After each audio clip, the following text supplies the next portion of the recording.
Yang saya hormati Bapak dan Ibu pengurus yayasan, yang saya hormati Bapak Rektor dan Bapak Ibu Wakil Rektor serta Bapak dan Ibu semua sivitas akademis yang ada di IKOPIN semuanya.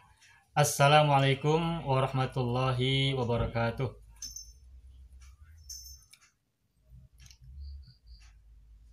Alhamdulillah rabbil alamin, nahmaduhu hamdan na'imin wa nashkuruhu syukras syakirin. Ashhadu an la ilaha illallah al-malikul haqqul mubin wa ashhadu anna muhammadan abduhu wa rasuluhu as-sadiqul wa'dil amin. Allahumma salli ala sayyidina Muhammadin wa ala ali sayyidina Muhammad fil alamina innaka hamidum majid, amma ba'du. Qala Allah Ta'ala fil Qur'anil Karim, a'udzu billahi minasyaitonir rajim.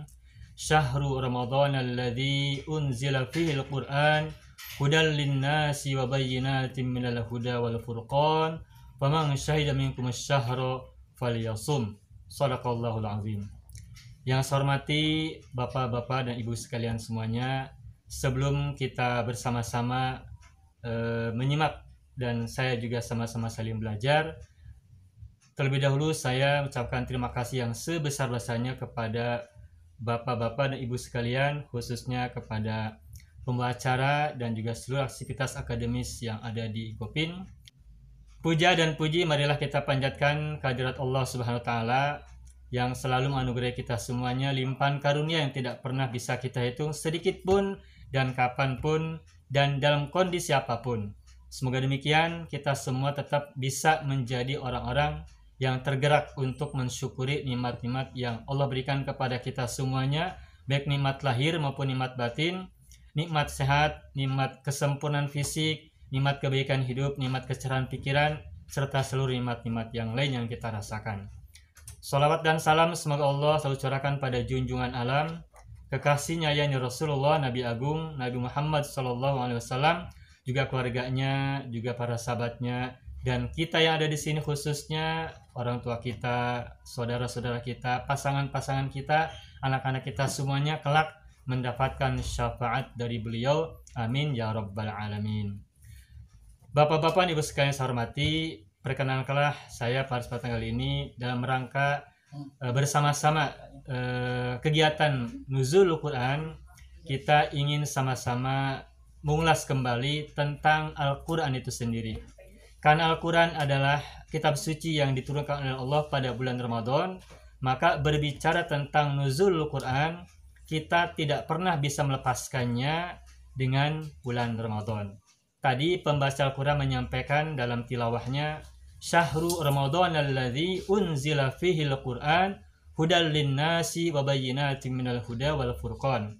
Bulan Ramadan adalah bulan yang di dalamnya Al-Quran diturunkan menjadi petunjuk bagi umat manusia dan menjadi pembeda dan juga menjadi penjelas-penjelas bagi mereka semuanya. Nah, karena Al-Quran diturunkan pada bulan Ramadan, maka tentu saja tidak ada salahnya kita berbicara sedikit tentang kaitan antara Ramadan dengan Al-Quran. Berbicara tentang Ramadan setidaknya ada 6 peristiwa yang kita perlu ingat, yang perlu kita tapaktilasi agar kita tidak pernah lupa dengan Ramadan dan juga dengan Al-Quran. Setidaknya ada 6 peristiwa yang berkaitan dengan Ramadan. Pertama, bulan Ramadan adalah bulan diturunkannya Al-Quran. Tadi sudah sama-sama kita simak, yakni Syahru Ramadan alladzi unzila fihi al-Quran. Bulan Ramadan adalah bulan diturunkannya Al-Quran. Tetapi yang perlu kita ketahui adalah di situ Al-Quran mengucapkan dengan redaksi unzila fihi al-Quran. Unzila berbeda dengan kata nuzila. Ketika Al-Quran disebutkan Al-Quran turun di pada bulan Ramadan, itu kalimatnya adalah inzal. Unzila bukan tanzil, nuzila. Karena Al-Quran diturunkan pada bulan Ramadan itu menggunakan redaksi ungkapan inzal, maka yang diturunkan pada bulan Ramadan itu adalah Al-Quran secara langsung sekaligus. Bukan Al-Quran secara bertahap, secara tadrijian. Sehingga kita bertanya, biasanya kita suka mendengar ceramah ataupun informasi dari para penceramah, para ustadz yang menjelaskan tentang nuzul Quran, itu biasanya kita menjelaskan uraian tentang turunnya Al-Quran 5 ayat yang pertama dalam surat Al-Alaq di Gua Hiro langsung kepada Rasulullah. Tetapi kalau dikaitkan dengan turunnya Al-Quran pada bulan Ramadan, berdasarkan ayat yang tadi dibacakan oleh pembaca Al-Quran, oleh saudara Abdul Aziz kalau tidak salah, itu adalah Al-Quran yang diturunkan secara sekaligus semuanya secara utuh. Sedangkan Al-Quran yang pertama kali turun pada Rasulullah surat Al-Alaq yang jumlahnya 5 ayat yang pertama itu Al-Quran yang diturunkan secara gradual. Nah, sehingga kalau gitu ada pertanyaan, lantas Al-Quran yang turun pada bulan Ramadan itu, apakah Al-Quran yang jumlahnya 5 ayat surat Al-Alaq itu, ataukah yang lain? Nah, kalau kita baca tafsir, itu disebutkan bahwa Al-Quran yang turun pada bulan Ramadan itu Al-Quran yang diturunkan secara sekaligus bukan kepada Rasulullah di Gua Hiro, tetapi Al-Quran yang diturunkan secara sekaligus oleh Allah SWT dibawakan oleh Jibril dan diturunkan kepada Sama'ud Dunya fi Baitul Izzah, ke langit dunia di rumah kemuliaan atau yang disebut dengan Baitul Izzah. Sehingga turunnya Al-Quran pada bulan Ramadan itu bukan kepada Rasulullah, tetapi kepada Sama'ud Dunya, langit dunia, tepatnya di Baitul Izzah. Itu menurut penafsiran yang kita bisa baca dalam tafsir-tafsir tentang ayat ini. Nah, lalu karena begitu, maka ketika kita sebutkan Al-Quran turun pada bulan Ramadan, itu adalah Al-Quran yang diturunkan ke Baitul Izzah oleh malaikat Jibril, yakni ke langit dunia. Dan kemudian Jibril turun kepada Rasulullah, itu membawakan Al-Qurannya secara gradual atau secara tadrijian, sedikit demi sedikit. Yang kita tahu ayat yang pertama turun adalah 5 ayat dalam awal-awal surat Al-Alaq, Iqra bismi rabbika, dan seterusnya. Maka karena Al-Quran turun pada bulan Ramadan secara daf'atan wahidatan itu, maka Ramadan juga disebut dengan Syahrul Quran. Itu peristiwa yang pertama. Peristiwa yang kedua, faman syahida minkum syahra falyasum. Barang siapa yang hidup pada bulan Ramadan, maka wajib baginya berpuasa pada bulan Ramadan. Karena Ramadan adalah bulan diwajibkannya berpuasa sesuai dengan ayat yang tadi, maka Ramadan juga dikaitkan dengan Syahrus Siyam, bukan semata-mata Syahrul Quran. Kalau tadi Syahrul Quran, maka berikutnya peristiwa Ramadan adalah Syahrus Siyam, yakni bulan diwajibkannya puasa secara penuh selama sebulan lamanya. Yang ketiga berkenaan dengan Ramadan adalah Syahrul Furqan. Kenapa disebutkan Syahrul Furqan? Karena pada bulan Ramadan, tepatnya pada tahun 2 Hijriah, umat Islam terjadi peperangan dengan kaum kafir Quraisy, dan itu terjadi pada bulan Ramadan. Ketika pada itu Rasulullah terjadi perang dengan kaum musyrikin, dan Rasulullah sebagai pemimpin perang pada saat itu, umat Islam seluruhnya mengalami kemenangan. Dan itulah digambarkan oleh Al-Quran sebagai Yaumul Furqan, hari pembeda antara yang hak dan batil, antara keimanan dan kekufuran, antara terang benderang dan kegelapan. Maka karena peristiwa perang Badar itu terjadi pada bulan Ramadan, maka bulan Ramadan juga disebut dengan Syahrul Furqan, bulan pembeda antara kebenaran dan kebatilan. Yang ketiga, bulan Ramadan juga disebut sebagai Syahru Lailatul Qadar, bulan Lailatul Qadar. Berbeda dengan Syahrul Quran, di mana turunnya Al-Quran hanya sekaligus ketika itu ke langit dunia, dan hanya sekali. Kemudian dengan Syahrus Siyam terjadi setiap bulan Ramadan selama setiap tahun. Dan sedangkan Syahrul Furqan itu hanya terjadi sekali saja, yakni pada saat perang Badar pada tahun 2 Hijrah. Nah, sedangkan Syahrul Lailatul Qadar, bulan Lailatul Qadar, itu terjadi setiap bulan Ramadan setiap tahun.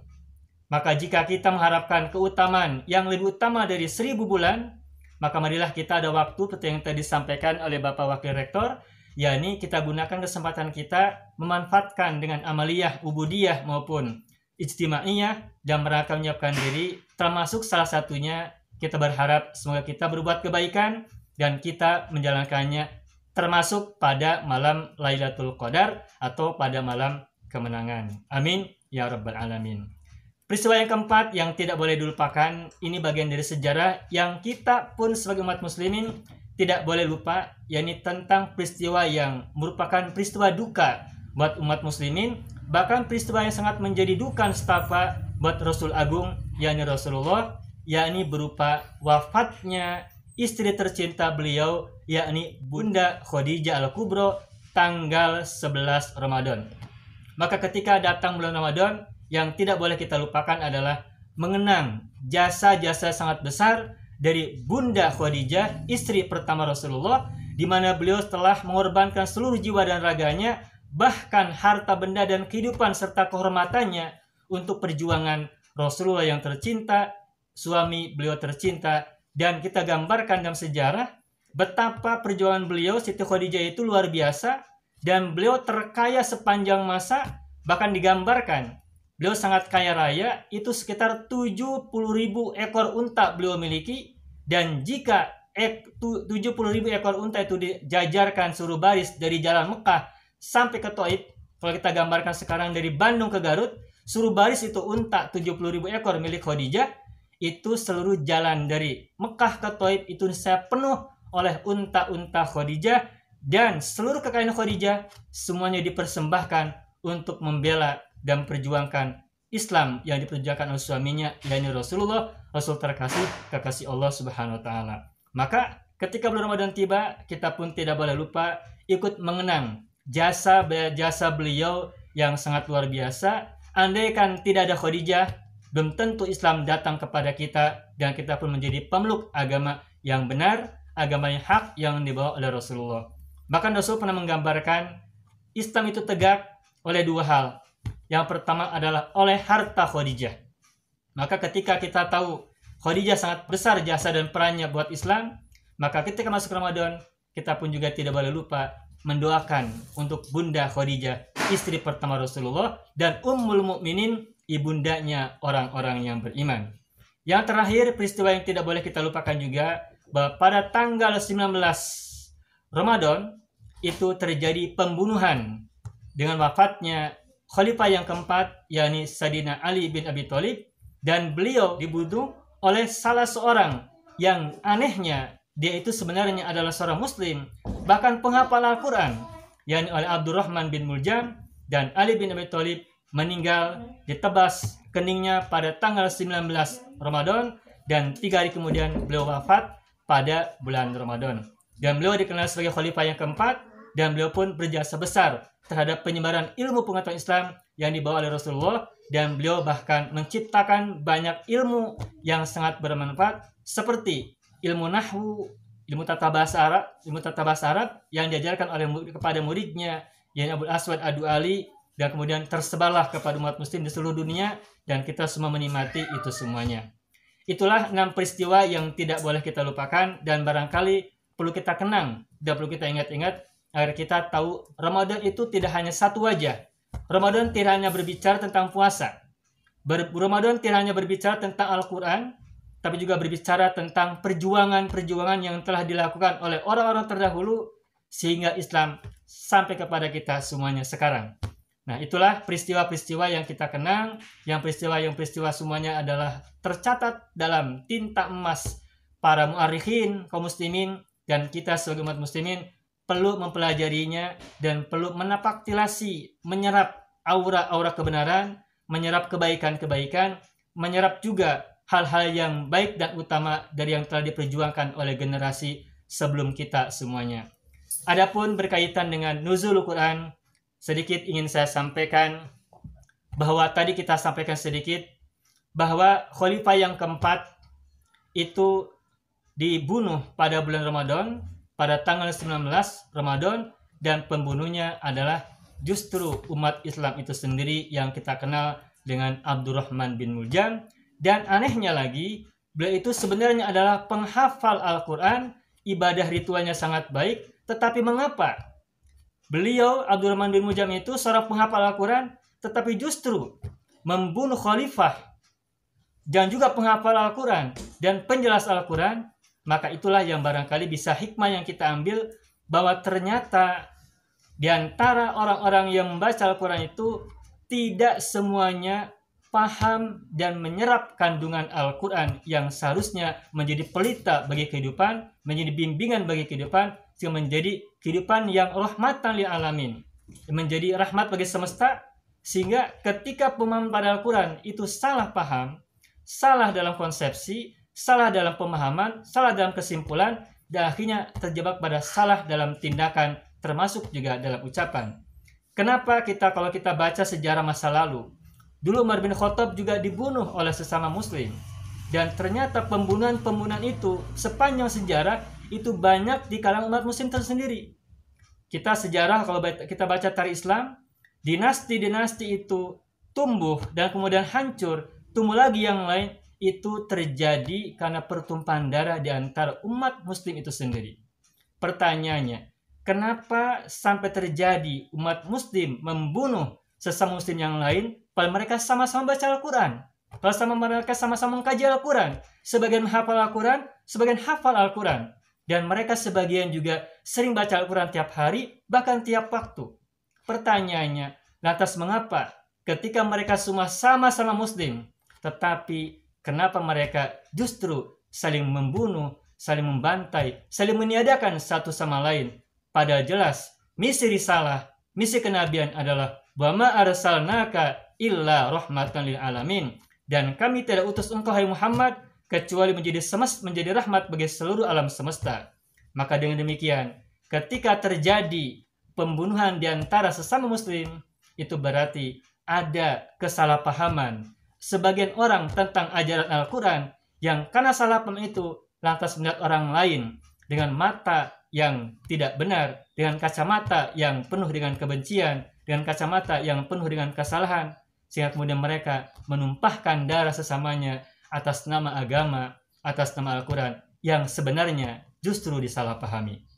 Kalau kita kontekstualisasi pada hari-hari ini, kita lihat misalkan tidak sedikit orang yang menggunakan jargon-jargon agama, menggunakan jargon-jargon Al-Quran, menggunakan jargon-jargon Islam, tapi lantas mereka kemudian menafikan sesama muslim yang lain, meniadakan sesama muslim yang lain, bahkan mencela muslim yang lain, membenci muslim yang lain, bahkan mengkafirkan muslim yang lain, bahkan lebih daripada itu, membunuh muslim yang lain atas nama jihad, atas nama agama, atas nama Al-Quran.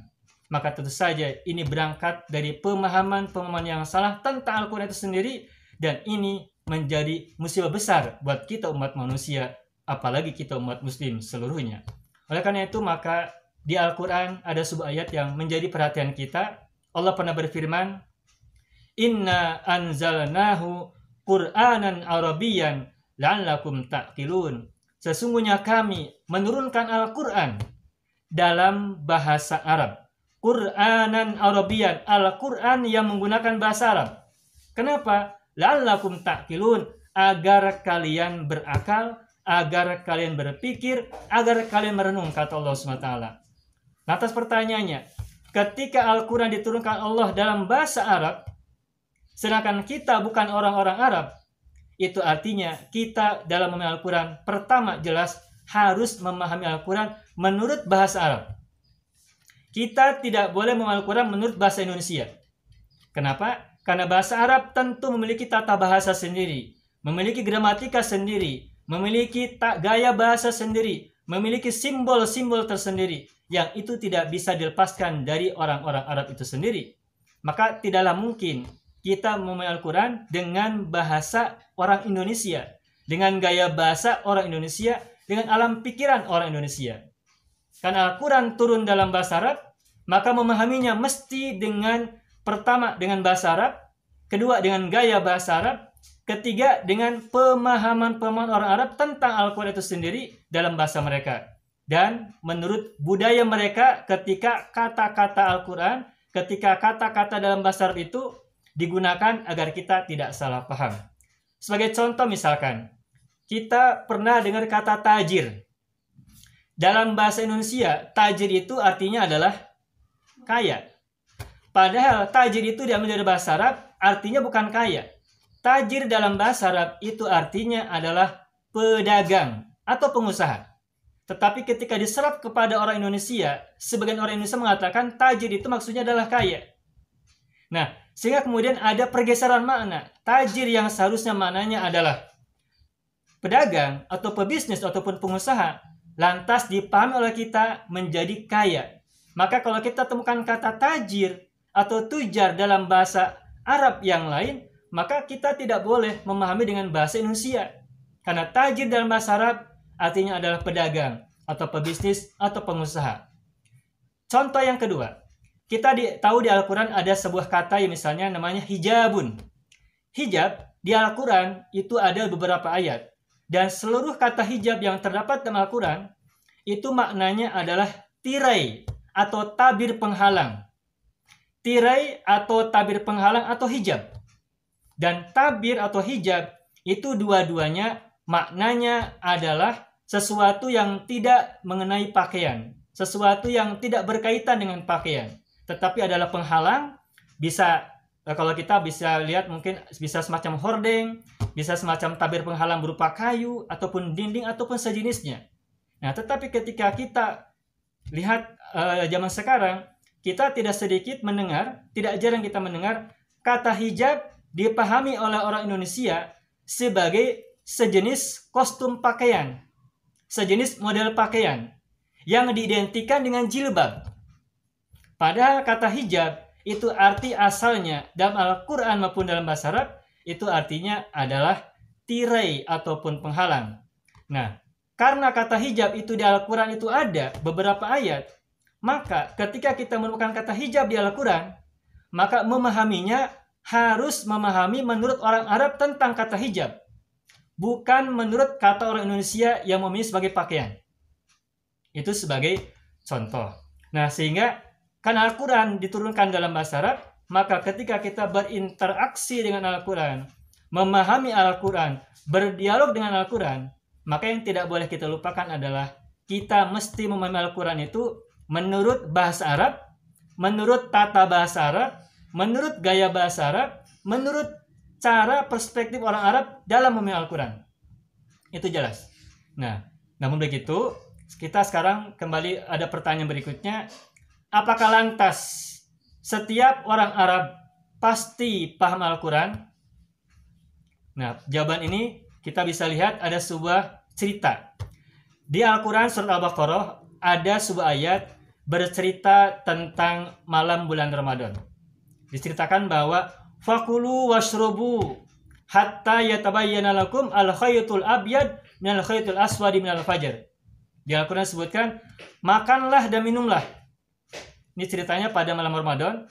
Makanlah dan minumlah sampai terang bagi kalian benang putih dari benang hitam dari fajar. Ini ayat Al-Quran surat Al-Baqarah setelah setelah ayat-ayat tentang puasa. Nah, di situ ceritakan bahwa Al-Quran memerintahkan kita silakan makan dan minum pada malam Ramadan sampai kapan? Sampai jelas benang putih dari benang hitam dari fajar. Nah, ceritanya ketika ada ayat ini turun, ada seorang sahabat namanya Adi bin Hatim. Ketika dia memahami ayat ini, dia kemudian malam hari ketika Ramadan, dia mengambil dua benang. Yang satu warna putih, yang satu warna hitam. Nah, ketika malam hari dia masih bisa terus makan pada saat itu karena ketika itu belum terlihat benang putih dari benang hitam.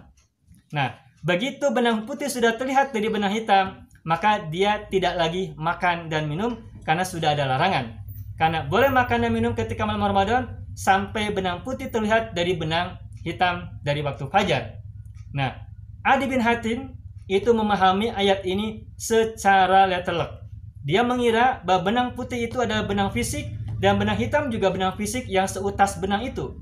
Padahal ayat ini bukan tentang benang secara fisikal, ini adalah bahasa metafor, bahasa kiasan yang bercerita tentang fajar sidik dari fajar kidib, atau dari terbitnya fajar yang menandakan datangnya siang dan meninggalkan kegelapan malam. Oleh karena itu, maka dengan cerita ini jelas bahwa tidak semua orang Arab itu otomatis paham Al-Quran. Bahkan sahabat Nabi pun ada, tidak semuanya sahabat Nabi itu paham langsung Al-Quran yang bahkan diturunkan dalam bahasa Arab. Itulah sebabnya ketika kita memahami Al-Quran, bukan hanya tentang bahasanya, tapi juga mesti paham bahasa kiasan-kiasan, bahasa metafor, atau bahasa balagohnya. Karena di Al-Quran tidak hanya bahasa letterlock, tapi juga ada bahasa-bahasa kiasan, bahasa-bahasa yang disebut dengan bahasa majaz atau bahasa balagoh, yang itu tidak hanya dipahami secara letterlock. Sebagai contoh misalkan ada ungkapan yadullahi fawqa aydihim. Sebuah ayat Allah berfirman, yadullahi fawqa aydihim. Tangan Allah berada di atas tangan-tangan mereka. Nah, kalau kita memahami Al-Quran secara letterlock, ini akan dipahami tangan Allah secara fisik. Pada menurut penafsiran para pemfasir, tangan di sini adalah bermakna kekuasaan ataupun kemahakuasaan Allah atas seluruh tangan-tangan manusia. Dan gambaran tentang metafor-metafor Al-Quran itu sangat banyak. Contoh yang lain misalkan, Allahu nurus samawati wal ard. Allah itu adalah cahaya langit dan bumi. Apakah lantas kemudian ketika diungkapkan Allah itu adalah cahaya, maka kita melihat Tuhan itu adalah cahaya sebagaimana cahaya lampu, cahaya matahari atau cahaya-cahaya yang lain? Tentu saja tidak. Cahaya di sini adalah bahasa metafor, sehingga memahami Al-Quran tidak cukup dengan bahasa letterlock apa adanya, tapi mesti menggunakan pemahaman yang bersifat metafor juga. Oleh karena itu, maka jelas memahami Al-Quran tidak hanya cukup dengan bahasa Arab, tapi juga memahami metafor-metafor yang ada di dalamnya. Satu lagi sebagai contoh misalkan ada ayat yang berbunyi dalam surat Al-Ma'un, alladzina hum an sholatihim sahun. Seandainya kita baca ayat ini secara sepenggal, wailul lil musallin, maka artinya adalah celakalah bagi orang-orang yang salat. Ayatnya jelas, kalimatnya jelas dan tegas. Celakalah bagi orang-orang yang sholat. Nah, seandainya ayat ini dipahaminya secara sepotong dan tidak utuh lengkap, maka bisa jadi akan muncul pemahaman bahwa orang yang sholat itu justru akan celaka. Yang tidak celaka berarti yang tidak sholat. Nah, kalau kita memahami Al-Quran dengan cara sepotong-sepotong, maka jelas ini akan menimbulkan kesalahpahaman yang luar biasa, yang jauh dari kebenaran. Nah, kalau kita lanjutkan, maka barulah kita paham wailul lil musallin alladzina hum an sholatihim sahun. Celakalah bagi orang-orang yang salat yang mereka itu lalai terhadap salat-salat yang mereka lakukan. Maka kemudian jelas memahami Al-Quran tidak cukup hanya dengan bahasa Arab, tidak cukup hanya dengan bahasa metafor-metafor, tapi juga mesti memahami dengan hal-hal yang lainnya, dan itu semuanya ada ilmunya. Sering disampaikan oleh para ustadz, para ulama, dan orang-orang yang sangat capable di bidang keilmuan bahasa Arab dan bahasa Al-Quran, memahami Al-Quran itu ada ilmunya. Pertama, tentu saja bahasa Arab salah satunya. Kedua, ada asbabun nuzul. Ketiga, juga ada historis, sejarah ataupun tarikh. Yang keempatnya adalah ilmu tentang kandungan Al-Quran itu sendiri, yang diungkap dalam makna-makna balago, diungkap dalam makna-makna ma'ani, dan sebagainya. Maka dalam kesempatan Ramadan ini, kita harus memahami Al-Quran sebanyak-banyaknya, membaca Al-Quran sebanyak-banyaknya, mengkaji Al-Quran sebanyak-banyaknya. Tetapi yang tidak boleh kita lupakan adalah ketika kita memahami Al-Quran, kita tidak boleh cukup dari terjemahan semata-mata, tetapi juga harus memahaminya lewat penafsiran-penafsiran para ulama yang kredibel, yang memahami Al-Quran dengan baik. Dari literatur Al-Quran yang sangat banyak, literatur tafsir yang sangat banyak dan beragam, sehingga kita tidak memahami Al-Quran secara sepotong-sepotong, di luar konteks atau lepas dari konteks yang seharusnya. Maka ketika kita punya kesempatan untuk mengkaji Al-Quran sebagaimana seharusnya dan semestinya, maka kita optimis kita akan dapatkan pemahaman yang sebaik-baiknya dan sebenar-benarnya, jauh dari penyimpangan dan penyelewengan, sehingga jauh dari pikiran-pikiran yang kesimpulannya salah. Dan kalau kita saksikan pada zaman ini, tidak sedikit orang yang melakukan tindakan-tindakan teror atas nama agama, itu jelas karena mereka memahami Al-Quran dengan cara yang salah, dari sumber yang salah, dari lidah-lidah yang salah, termasuk juga dari referensi-referensi yang salah. Maka dengan kesempatan kali ini, dengan kesempatan nuzul Quran ini, marilah kita terus berinteraksi dengan Al-Quran, bukan hanya dengan membaca, tapi juga memahami setiap maknanya, memahami setiap kandungannya, dan perspektif-perspektif yang ada di dalamnya, bukan menurut pemahaman kita, tapi harus menurut pemahaman para ulama, dan itu terdapat dari buku-buku tafsir yang itu ada banyak dan terjemahnya pun sudah banyak kita temukan. Sehingga dengan demikian, maka ketika kita baca Al-Quran, kita bukan hanya paham, tapi kita juga bisa memahaminya dengan benar, sebagaimana seharusnya, dan tidak mengalami pemahaman yang terdistorsi, baik karena nafsu maupun karena kepentingan duniawi maupun yang lain-lainnya.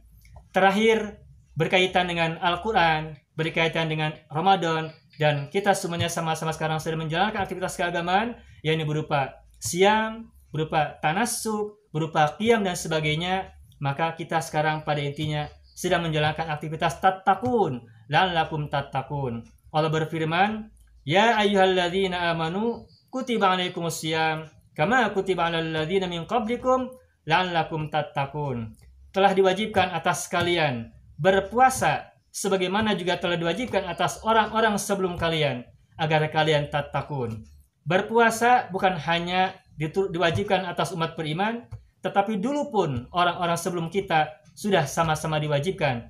Nabi Adam puasanya adalah Senin dan Kamis. Nabi Daud puasanya adalah sehari puasa, sehari tidak, sehari puasa dan seterusnya.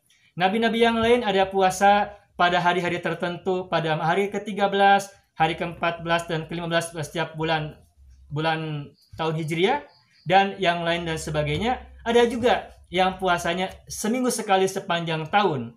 Nah, kita umat muslimin punya kewajiban puasa itu adalah pada bulan Ramadan. Tetapi semuanya, kita semua berpuasa, orang lain juga sama-sama berpuasa. Dan tujuan berpuasa, seperti yang kita sudah sama-sama tahu adalah la'allakum tattaqun, agar kalian tattaqun. Nah, ini saya ingin memberikan sebuah perspektif. Biasanya ketika diceramahkan tentang tujuan berpuasa, orang menerjemahkan la'allakum tattaqun itu dengan agar kalian menjadi muttaqin. La'allakum tattaqun, tidak sedikit orang yang memahaminya dengan kalimat agar kalian menjadi muttaqin. Kalau kita kaji secara ilmu linguistik, tattaqun itu berbeda dengan muttaqin. Tattaqun adalah berupa kata kerja. Kata kerjanya adalah bersifat present dan istiqbal ataupun future. Sehingga tattaqun itu jelas berbeda dengan muttaqin. Kalau muttaqin adalah sebuah kata benda yang sudah statis, yang sudah pasif. Dan orang yang sudah mencapai gelar muttaqin itu adalah orang yang sudah mencapai tingkat kesempurnaan sebagai orang yang muttaqin, yang bertakwa. Sedangkan kita masih jauh dari tingkat kesempurnaan, masih sangat jauh. Dan itulah Al-Quran tidak menggunakan kalimat la'allakum takununa muttaqin, tapi la'allakum tattaqun, yang artinya adalah agar kalian tattaqun, yang kalau diterjemahkan dengan bebasnya adalah agar kalian memelihara diri, atau agar kalian bertakwa, atau agar kalian menjalani proses-proses dan aktivitas ketakwaan. Dan menjalani proses ketakwaan, menjadi memelihara diri, itu jelas berbeda dengan muttaqin. Sebagaimana petinju jelas berbeda dengan orang yang bertinju. Sebagaimana penulis berbeda dengan orang yang menulis. Kalau menulis itu bisa sekali dua kali. Tapi kalau penulis adalah orang yang sudah ahli di bidang penulisan.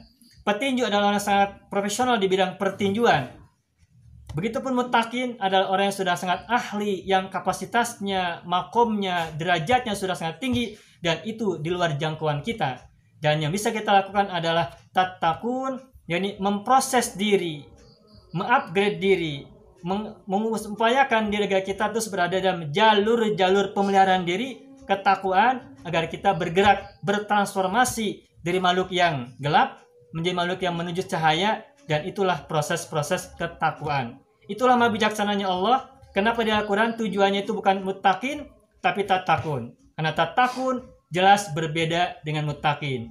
Muttaqin adalah kata pasif, kata benda. Sedangkan tattaqun adalah kata kerja aktif, dinamis. Dan itu semua kita sedang lakukan. Salah satunya adalah dengan puasa siang, dengan qiyam, dan juga dengan tilawatul Quran dan fahmul Quran. Demikian yang bisa saya sampaikan. Terima kasih atas segala perhatian Bapak Ibu semuanya. Dan mohon maaf bila ada kata-kata yang tidak tepat, yang salah, yang keliru, dan tindak tanduk saya, ucapan-ucapan saya selama kegiatan ini. Bila ada kata-kata yang tidak pantas dan sebagainya, mohon sudi kiranya Bapak Ibu semuanya memaafkan kata-kata dan ucapan saya yang tidak pada tempatnya. Sedikit atau banyaknya kami ucapkan terima kasih dan mohon maaf atas segala kekurangan, atas segala kehilapan, baik yang sengaja maupun yang tidak sengaja, baik kata-kata yang langsung maupun kata-kata yang tidak langsung. Semoga Bapak dan semuanya berkenan memaafkan kehilapan dan kesalahan yang saya lakukan. Amin ya rabbal alamin. Marilah Bapak Ibu sekalian untuk mengakhiri kita kegiatan pada hari ini, pada sore hari ini, marilah kita bersama-sama berdoa kepada Allah SWT. Pertama adalah doanya seperti yang tadi disampaikan oleh Bapak Moderator, Ibu Moderator, dan juga oleh Bapak Wakil Rektor, baik Bapak Rektor 1 maupun Bapak Wakil Rektor 2, bahwa kita sekarang sedang menjalani berbagai macam kegiatan, baik secara nasional maupun secara lokal. Secara nasional kita sedang sama-sama menjalani kegiatan yang harus memelihara diri dari kemungkinan tertularnya pandemi dan sebagainya ini. Kita berdoa semoga Allah segera cabut pandemi ini dari kita semuanya secara nasional dan secara internasional semuanya. Karena ternyata kalau ada suatu musibah di sebuah negeri, karena zaman globalisasi, maka tidak bisa tidak pasti akan menyebar ke negeri-negeri yang lain dan bangsa-bangsa yang lain. Maka kita doakan pandemi ini berakhir di seluruh negeri semuanya, di semua negara tanpa pandang bulu, agar semuanya segera sirna dan kita bisa kembali hidup normal sebagaimana biasa. Amin ya rabbal alamin. Yang keduanya doa lokal tadi yang sudah disampaikan oleh Bapak Wakil Rektor. Kita juga sekarang menjelang masa-masa penerimaan mahasiswa baru. Mudah-mudahan IKOPIN, mudah-mudahan Bapak-Bapak Ibu semuanya, semua aktivitas akademis yang ada di IKOPIN semuanya tanpa kecuali diberikan kemudahan, berikan kelapangan, dan kita semua mendapatkan hasil yang terbaik untuk kita semuanya, baik hasil-hasil material, hasil-hasil spiritual maupun hasil-hasil intelektual untuk kita sendiri, untuk secara kolektif maupun untuk seluruh mahasiswa dan semua aktivitas akademis yang ada di kampus tercinta. Amin ya rabbal alamin. Serta juga semua doa yang kita panjatkan siang dan malam, doa-doa kebaikan buat diri sendiri, buat orang tua, buat pasangan kita, buat anak keturunan kita, buat saudara-saudara kita semuanya, baik yang masih hidup maupun yang sudah lama wafat maupun yang baru wafat. Kita doakan kebaikan-kebaikan untuk kita dan mereka semuanya, fid dini wad dunya wal akhirah. Yang punya keburukan-keburukan, semoga Allah segera ampuni doa keburukan-keburukan kita. Yang punya masalah, Allah hilangkan masalahnya. Yang punya utang piutang, semoga Allah segera lunasi dan selesaikan semuanya. Yang punya cita-cita kebaikan, semoga Allah anugerahkan pengabulan dan ketercapaian pada cita-citanya. Dan semoga semua yang kita panjatkan siang dan malam, pagi dan petang, sendirian maupun bersama-sama, Allah kabulkan untuk kita semuanya. Amin ya rabbal alamin. Marilah kita bersama-sama sebelum kita mulai baca doa, kita awali dengan baca Fatihah. Ala hadiniyah wa kulli niyatin salihah. Al-Fatihah. A'udzu billahi minasyaitonir rajim. Bismillahirrahmanirrahim. Alhamdulillahi rabbil alamin. Ar-Rahmanir Rahim. Maliki yaumiddin. Iyyaka na'budu wa iyyaka nasta'in. Ihdinas siratal mustaqim. Siratal ladzina an'amta 'alaihim ghairil maghdubi 'alaihim waladdallin. Amin. Marilah Bapak-bapak dan Ibu sekalian, kita bersama-sama memunajatkan doa kita pada Allah Ta'ala. Semoga Allah mendengarkan doa-doa kita semuanya dengan kekuasaannya, dengan izinnya, dengan maha kasih sayangnya. Amin ya rabbal alamin.